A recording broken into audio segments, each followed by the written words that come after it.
All right, I thought I'd make a quick video. I just fixed the fuel pump on this 40 horsepower E-tec, but all the E-tecs probably had the same vapor separator tank, the VST, and fuel pumps probably all similar. I had this happen on a street bike once that had been sitting. This motor's been sitting about 3 years, and then the pump must have seized up from the old gas. So what you do is you just remove the pump from the VST. There's a clamp on it, a Torx tip. You pull that off, and then you wiggle the pump back and forth. You can pull it off. And then I sprayed some carb cleaner in the backside. There's a screen in there. You can look in there.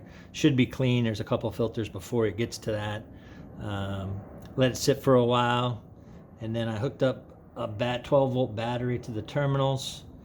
And I could tell when I first tried to get this going, the pump, I didn't think the pump was running, and you put 12 volts to it, you should feel it. You should feel it move or hear it. And all I could feel was a slight glitch, and then it wouldn't go. So I figured it was partially seized up.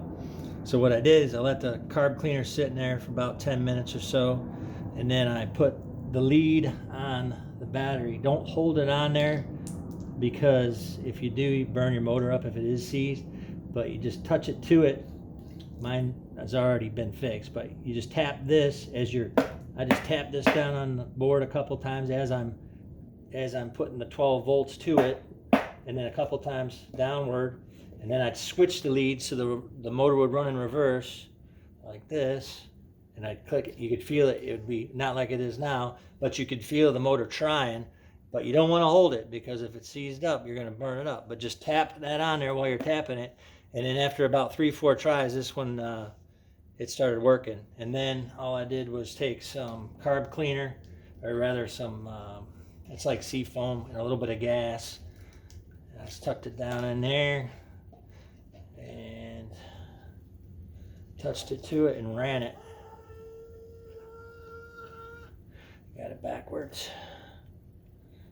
And ran the pump for about, I don't know, a couple minutes, and it cleaned it out. There was a little bit of color to it, but now I've flushed. This is the second time I flushed it. It's fine now. Hope that helps some people.